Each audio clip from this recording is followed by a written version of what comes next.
Hi everybody, welcome to another Chats with Chaudhry. Today I'm delighted to be joined by Adam Anderson, who is the Group Director for Pharma for Informa Markets, and we're going to be talking about CPHI Festival of Pharma, which is starting next week and carries on until the 19th of October. I think I've got that correct, haven't I, Adam? 16th of October, yes. See, I'm glad I asked you. So there Yes, you go, yes. 16.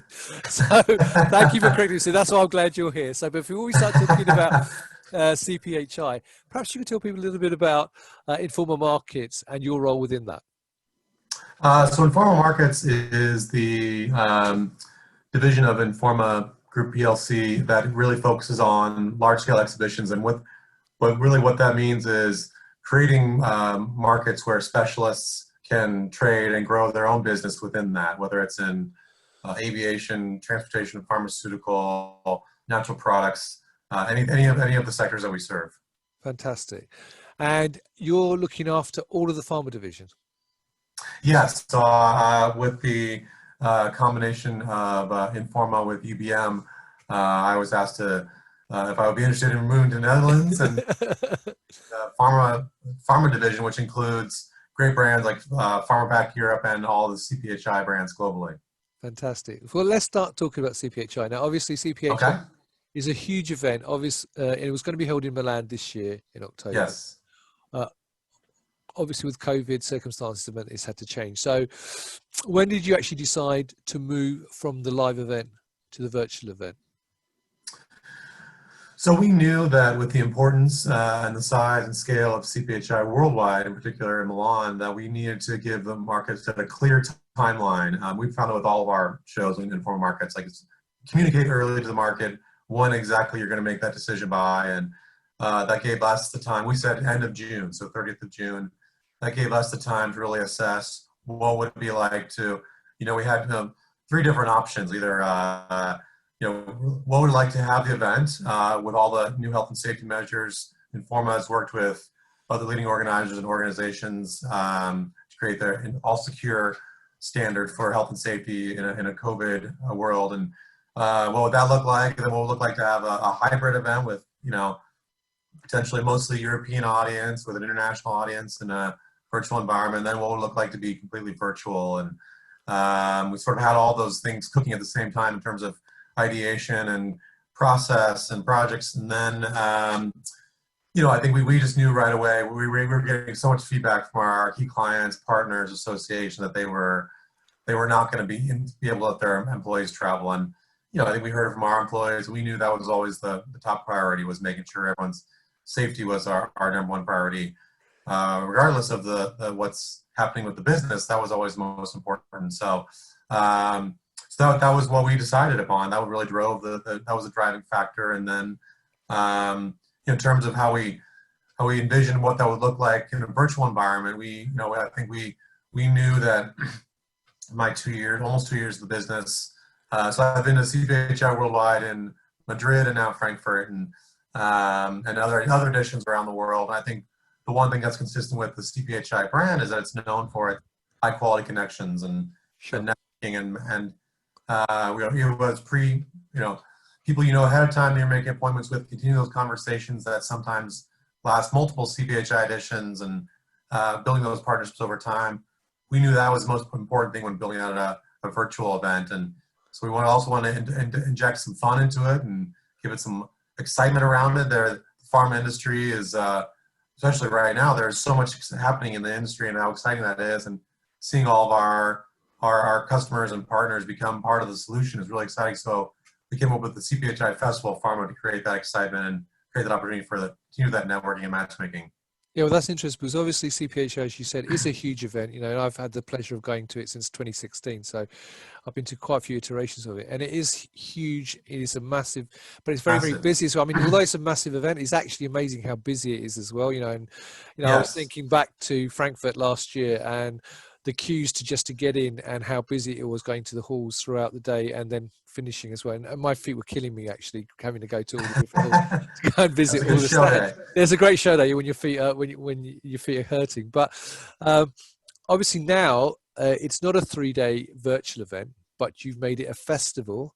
So Mhm. how does that differ, not just in terms of the platform, you're obviously doing it virtually, but how does that differ then to the 3-day live event now that you've made it a festival? Well, I think with the advantage of the 2 week period or the 10 working days we have where it's open, the platform's already open. So people can register and go on the platform as of last week and start setting appointments, looking for products, looking for services, and seeing what speakers they want to listen to and registering for sessions. So that's the big benefit is you have that longer tail of virtual events that can last for up to a month, really. And we decided with the 2 week opportunity would give us, when people are there for the 3 days, it's so impactful. You have those 3 days of a show. It's so intense.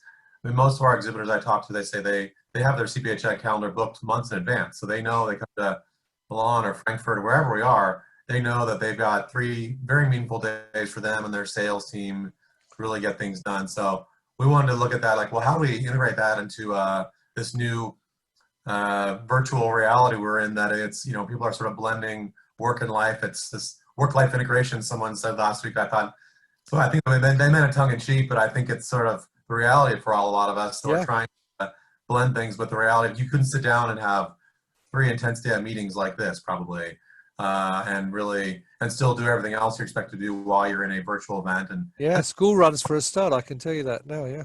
Yeah, you can say, I mean, I know talking to some clients yesterday that you can say, okay, you could treat it like an event, say these next 3 days, I'm gonna, pretend like I'm out of office, I'm just focused here. But the reality is you still got to drop off your kids and your dinner cooking and whatever else you have going on in your life because you're working from home. So for most people in the world these days. So how do we do that, but also give that flexibility and also give that some focused opportunity to give people those timelines to be able to focus on their business as well.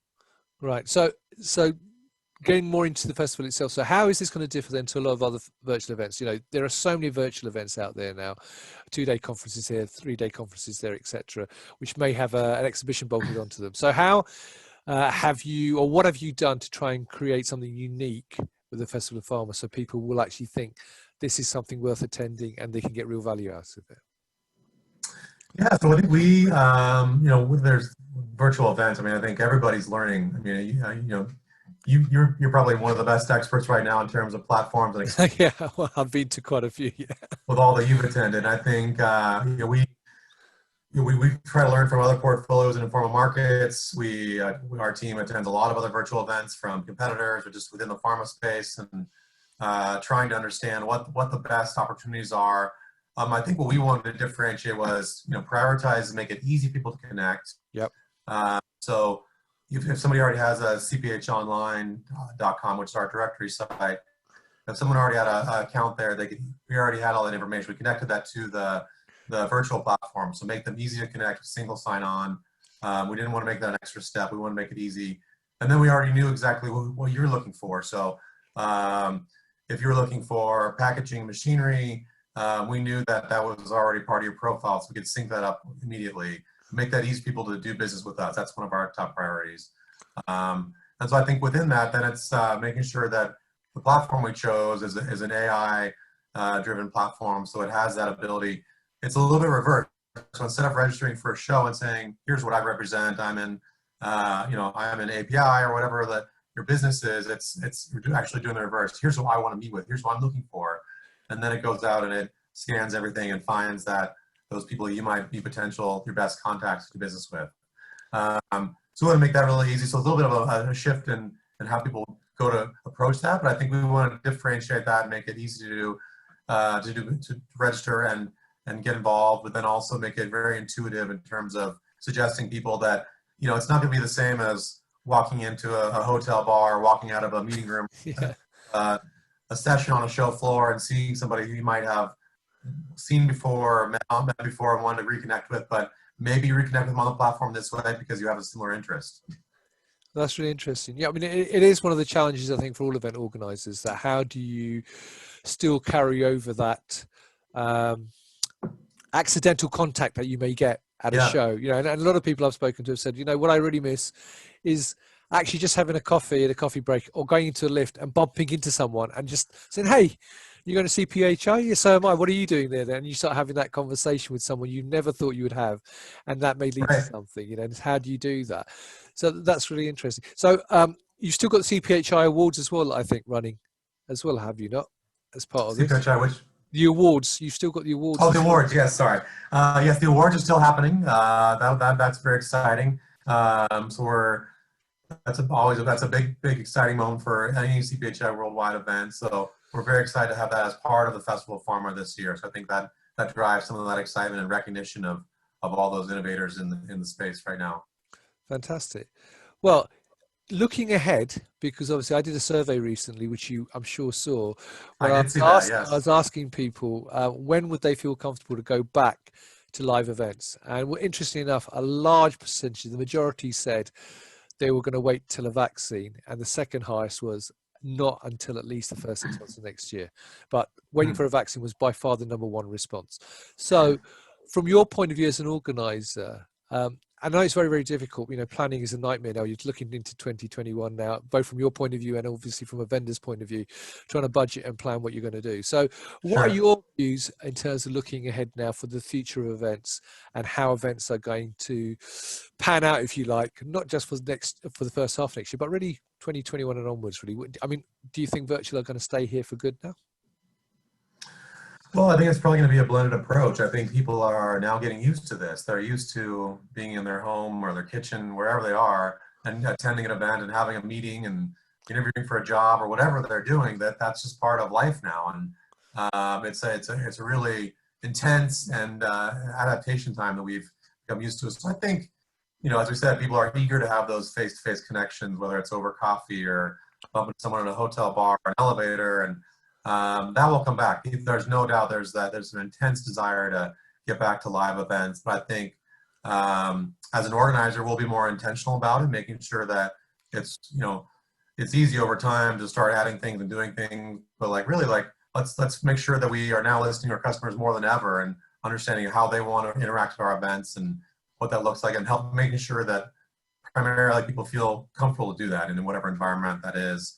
The benefit of being part of Informa and Informa Markets is that we have this large global organization, and so right now our colleagues in China are having shows, and we are very, very excited to have CPHI China this year in December. So we moved that from June to December due to the COVID situation, but they've had several successful shows in beauty and furniture and other shows that another organizers are having there. So they're really demonstrating with our health and safety measures all secure how to have a show during a pandemic and what that looks like. And so I think we'll obviously, sorry, that's my dog barking. That's right. The beauty of doing virtual conferences. Yeah, this is the beauty. This is the uniqueness this is the humanity of which I really enjoy.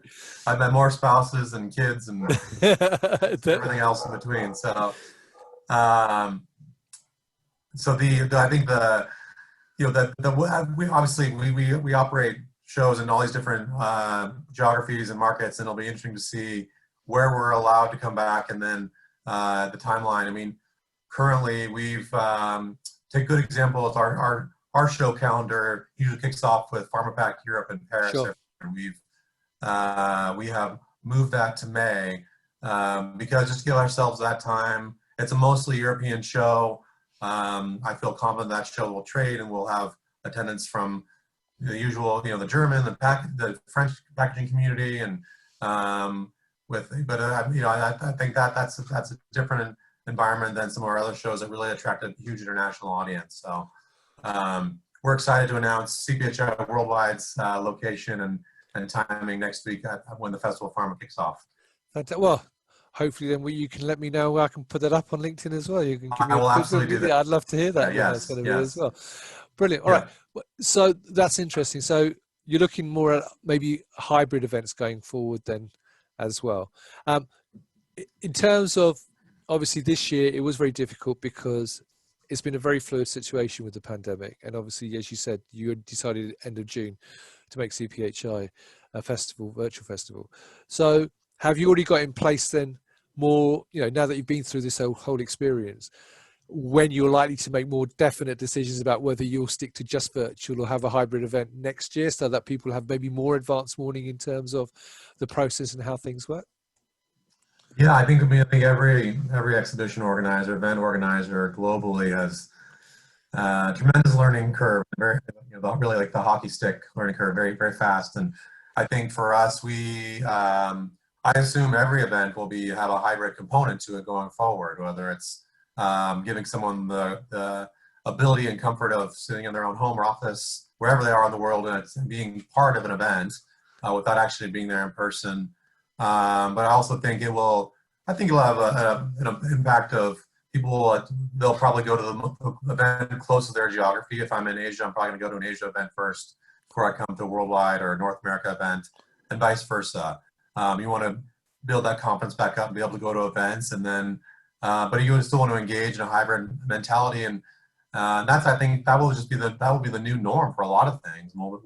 Hybrid will always be an option now for everything, whether it's a trade show or a wedding or a graduation, whatever it is. That's going to be an expectation that there's an opportunity for a video chat. That's a very good point, actually. I hadn't thought about the weddings and the other things as well, but that's actually very, very true. So, well, that's all I've got time for right now, and I appreciate you're very busy because you've got everything kicking off from Monday.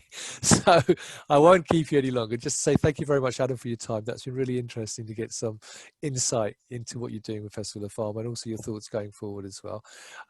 Everybody, if you haven't registered, you can still register for the event. The link will be above the video, so you can sign up for it there. I look forward to hopefully seeing you guys at maybe some of the events next week as well, so I will hopefully be there attending myself. And as always, Adam, thank you very much for your time. Stay well and stay safe. And to everybody else, I hope you enjoyed that. Again, stay well and stay safe. Until next time. Thanks so much, Rizwan. All right, Bye-bye. take care, everybody. See you next week.